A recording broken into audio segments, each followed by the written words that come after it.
한반도의 기후 변화로 달라지는 것은 수산물과 농작물의 생산 지역뿐만이 아닙니다. 여름의 불청객이죠. 해충도 예년보다 빠르게 나타나고 있습니다. 네, 전문가와 함께 시민들의 건강을 위협하고 있는 해충의 종류와 예방법에 대해서 살펴보겠습니다. 고신대학교 보건환경학부 이동규 교수 전화로 연결돼 있습니다. 안녕하십니까? 네, 안녕하십니까?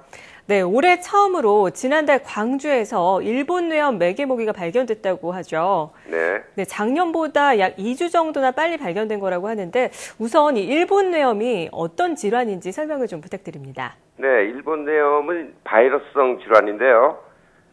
이게 작은 빨간 진목이라는 종류에 의해서 옮겨집니다. 근데 이 작은 빨간 진목이라는 종류는 주로 농촌의 논에서 발생이 되는 모기이기 때문에 주로 농촌에서 많이 그 환자들이 나오는 경향이 있고요. 네네. 또 여름방학 때 이제 농촌에 방문했던 애들한테 많이 걸리는데요. 주로 그 14세 이하 어린이들이 한 약 90% 이상 걸리는 경우가 있습니다. 환자들 중에. 근데 이제 작년의 경우는 26명의 환자가 발생이 됐는데 이게 이제 작은 빨간 진모기에 물렸다고 해서 다 걸리는 건 아니고요. 예. 뇌염 바이러스에 감염된 그 돼지를 흡혈한 모기에게 물렸을 때 이게 걸리게 됩니다. 근데 그 중에서도 500명 중에 1명 정도가 이제 발생이 되기 때문에 그렇게 많이 걸리지는 않아요. 그래서 작년에 26명 정도인데 이게 왜 위험하냐면요. 네네. 이게 치사율이 20%에서 30%에 이릅니다. 이 정도면 상당히 높은 치사율이 되고요. 또 치료가 됐다 하더라도 그 환자 중에 30%가 또 정신 박야가 되기 때문에 상당히 위험한 그런 질병으로 알려져 있죠. 네. 예.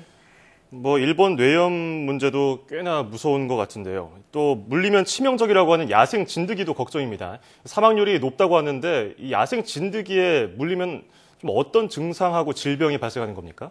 네, 야생 진드기라고 알려져 있는데 이제 이 종류는 그 작은 소 피참진드기라고 이름이 좀 긴 진드기인데요. 예. 왜 크기가 이제 새끼 손톱의 한 4분의 1 정도 작은 종류인데 눈에 보입니다. 근데 이것이 이제 풀밭이라든가 나무가지라든가 나뭇잎 같은데 이제 여기 앉아 있다가 사람이 지나가거나 앉아 있을 때 물리게 되는데요. SFTS라고 그 질병을 옮기는데 그게 질병 이름이 좀 길어요. 중증 열성 혈소판 감소 증후군이라고 되어 있는데요. 네. 이것이 주로 이제 물리게 되면은 이게 고열이 이제 발생이 되고 복통, 그다음에 구토 이렇게 되는데 혈액 속에 있는 혈소판이 감소가 돼서 몸 안에 있는 장기가 이제 제 역할을 하지 못해서 이게 이제 그 사망에 이를 수도 있는데 치사율은 일단 환자가 발생이 되면은 치사율은 6%로 비교적 높은 편입니다. 예. 네. 그런데 모든 그 진드기한테 물렸다고 해서 다 걸리는 건 아니고요. 그 작은 소피 참진드기 중에 이 병원체에 감염된 종류는 0.5% 정도밖에 안 됩니다. 네네. 그러니까 일단 진드기한테 물렸다고 해도 사실은 10,000명 중에 3명 정도가 이제 사망하게 되죠. 0.03% 정도밖에 안 되기 때문에 사실 너무 겁을 안 먹으시는 게 좋겠고요. 주로 환자들이 발생되는 경우 보면 연령대가 58세 이상인 분들이 주로 많이 발병이 됩니다. 예. 그래서 우리가 이제 야외 활동을 많이 하게 되는데 너무 이것 때문에 상당히 걱정들을 많이 하시는데 또 너무 이렇게 걱정하시는 것도 또 좀 피하는 게 좋을 것 같아요.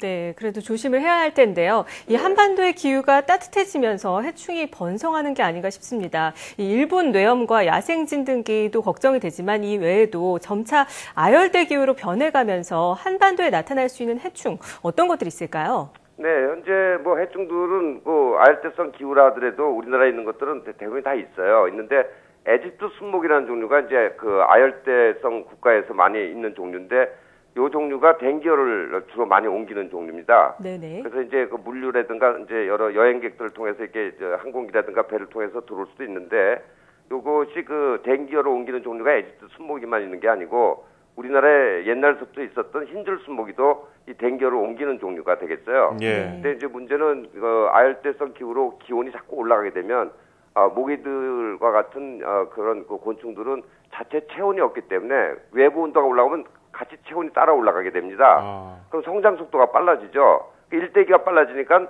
산란도 자주 하게 되고 해서 모기들의 숫자가 좀 늘어나는 게 문제가 되겠고요. 네. 그다음에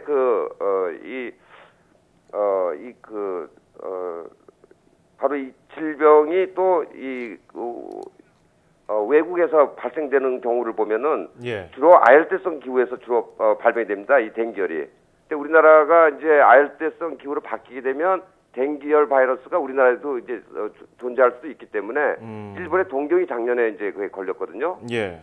수십 명이 이 댕기열에 이제 환자가 나왔는데 겨울철 기온이 10도 이상 올라가게 되면은 그 위험성이 이제 내포하게 되죠. 예. 우리나라도 이제 그렇게 될 가능성이 앞으로 있다고 볼 수 있습니다. 예, 네. 사실 뭐 여름 휴가 갈 때, 뭐 동남아 갈 때 이 댕기열 조심해라 이런 얘기 많이 들었는데 국내에서도 발병할 수 있다고 하니까 좀 걱정이 되기도 하는데요.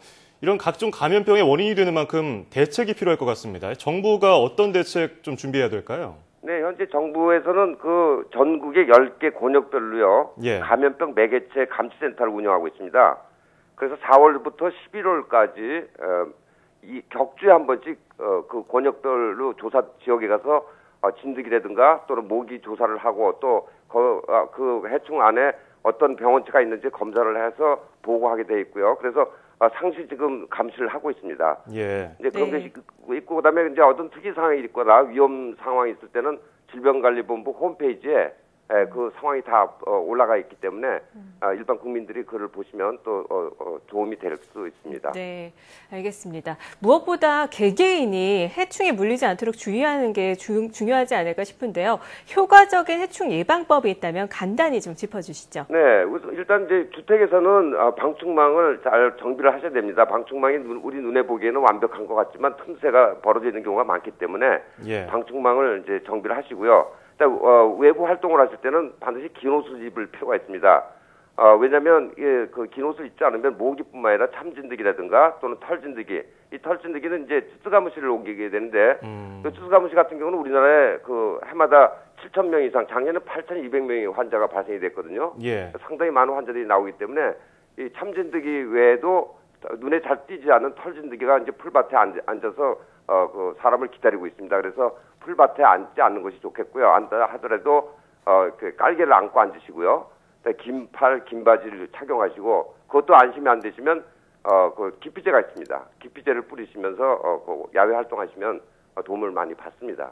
예, 방충망 관리를 잘 하시고 야외 활동 시 피부 노출을 최소화하는 거 그리고 해충 기피제를 활용하라는 점 지적해 주셨습니다.